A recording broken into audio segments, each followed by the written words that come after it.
My name's Jennifer, and I'm going to share a little bit about what the Lord's done in my life. He delivered me from addiction. I was in addiction for 20 years.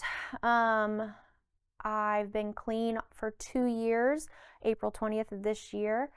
So a little bit about my childhood. So my parents, both are addicts, but they came out of it a little bit when they became teenagers. Um, and my dad met my mom. My mom was never an addict as she was younger. She grew up in a household with where church was mandatory. Her dad was a pastor, so she had never really been introduced to any of that. My dad had been through a lot of it. So when he met her, he changed his life, and he went to work at a place called Gym City Engineering, and he was a machinist, and he changed his life. And I was born. I never knew that side of my dad.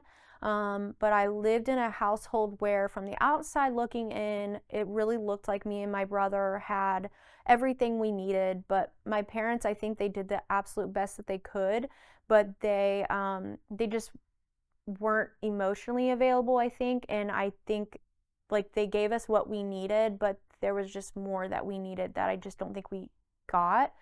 But they did the best that they could. So basically, my mom was a stay at home mom. My dad worked at Gym City Engineering. And then when they closed the plant and were doing layoffs, I think we lived in Inglewood at the time, and I think my dad panicked and he went back to what he knew, and he started to sell drugs. And that is what got my mom kind of involved. I'm guessing because she just wanted to be a part of what was going on. And so me and my brother's life went from one way to a complete different way. I was 13, and for one whole year, and it was quick, our lives turned upside down. So there wasn't food in the house very often. Our electricity was being shut off, water. Our parents were not waking us up for school anymore. It was just very noticeable, but I didn't know what was going on. I just knew something wasn't right. And my dad started to get kind of physical, never really with me or my brother, but with my mom, and we heard a lot of that. And one day my parents were putting things in the car, and they said they were going to the grocery store, and they didn't come back. So me and my brother were left there alone, and I didn't really, we had been left alone before for days at a time, but this time it just felt different because I saw them putting things in the car. I didn't know what to expect, but they didn't come back. So about after a week or so of that, the neighbors were noticing that they hadn't seen my parents, and me and my brother were getting up and going to school and doing what we were supposed to do, but we couldn't have continued doing that. So I got very lucky. My best friend allowed me, her dad said, "You come live here," and so I did. My brother didn't get as lucky. He decided to go live with my grandparents, who it just was not a good atmosphere. Even though they went to church, they very much lived Old Testament by the law, very strict, very not forgiving, not offering a lot of grace. And so my brother would run away, and he lived it a little differently than I did. But unfortunately, the house I moved into, even though I had a roof over my head and it was a blessing, in that house we were allowed to drink and smoke weed. And so started doing that pretty early. Right when I moved in there, 14, I was smoking weed, I was drinking alcohol, and I thought that was normal behaviors for a kid that age. Now I know that's not true, but I should have known then, because I shouldn't do anything in moderation. So I was overly drinking to the point where I couldn't remember what I was doing, and I was started taking pills, and so it was progressive for me. And then I moved to Houston, Texas after I graduated high school. I actually managed to graduate. And my brother just went through so much nonsense in that time, where he started using very early, and he was in and out of jail. And I kind of, once I moved down to Houston, changed my life a little bit. I was drinking a lot still. I was a manager of a bar. So then also I should have known that I couldn't do anything in moderation because I was drinking like crazy. And I started taking ecstasy, and I was doing cocaine, and then I came home. I came back to Ohio, and I hadn't seen my parents up to this point. I had heard about some things that were going on with him. My dad had went to prison. There were things, but I hadn't seen them. So I came back to Ohio, and I ended up getting pregnant, and I turned my whole life around. I got my own house, and I was working, and I was doing great. I was not using, I was not drinking, I was not doing anything. I had a great pregnancy. My daughter's father is an amazing person, and during my pregnancy, right before my pregnancy, actually, I kind of skipped over a really huge part, sorry. My dad actually ended up overdosing and passing away. So I did see him a little bit before that happened, and I got to see him sober. So that is such a blessing that I got to see that before he did pass away, because he went to prison, he came home, he was good for a little while, but then he ended up using and passing away. But I get to remember him in that moment of being sober, and that's such a blessing to me. I got pregnant with my daughter, and I changed my life, and I was doing really, really well for about 5 years. I would drink every once in a while, but nothing. I had my own house. I thought I was doing great. Still no relationship with the Lord, though. I thought I knew who he was, and I would go to church every once in a while, so I thought I was doing okay.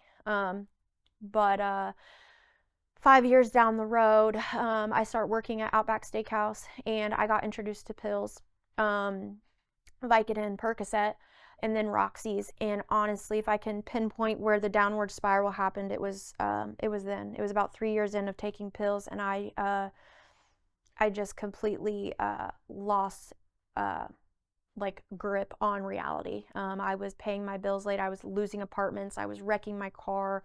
I was started to steal money from my work. It was just a disaster. And then I got introduced to methamphetamines, and that point, I was able to maintain and lie to everyone around me when I was taking pills.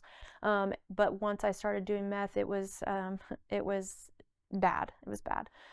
So at that point, I had never been in trouble. I had never been to jail. I had never dealt with the police, anything like that. And at that point, when I started doing meth, about 60 days after that, I caught my first felony. Here in Greene County, actually. I got caught with 2 ounces of meth, and they sent me to prison. For the first time I'd ever been in trouble, I had ever spent a day in jail. I got a prison sentence of 2 years. So I went to prison. I got sober. I thought that I had changed my life. There were churches that were coming in, and I really started to open up the Bible, and little seeds were being planted, but I still didn't know what a personal relationship was with the Lord. I had heard people say that, but I didn't know how to get there. So I got out. I was sober for a year. I relapsed. I went back to prison. I came home after prison the second time, and I relapsed the day I got home. I went and I tried to save someone because I thought I was capable of doing that, and I relapsed that night because they were still using.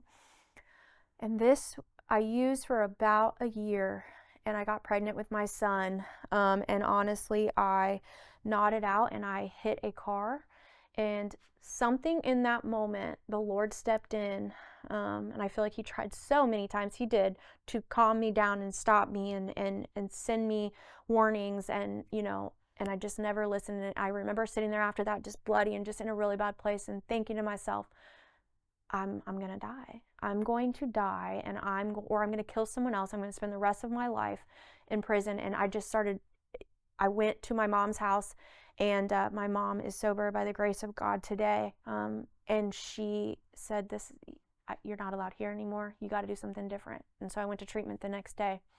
That was 2 years ago in April of this year.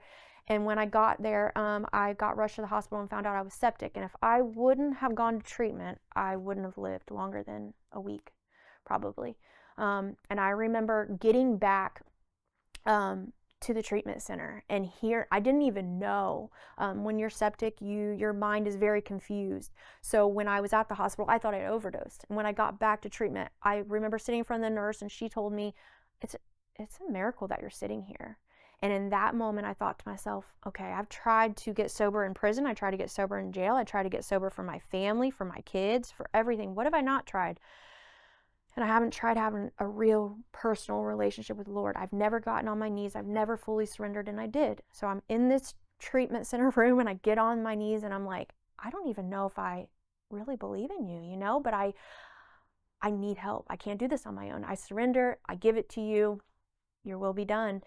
And from that moment, I waited for 20 years for the feeling that everyone talked about of being fully released, and I never thought that could happen for me. And in that moment, I just heard, like, it's time. Like, you have lived through so much. It's time to fully start living. And ever since then, the Lord has taken the desire to use away from me, and it has been a blessing.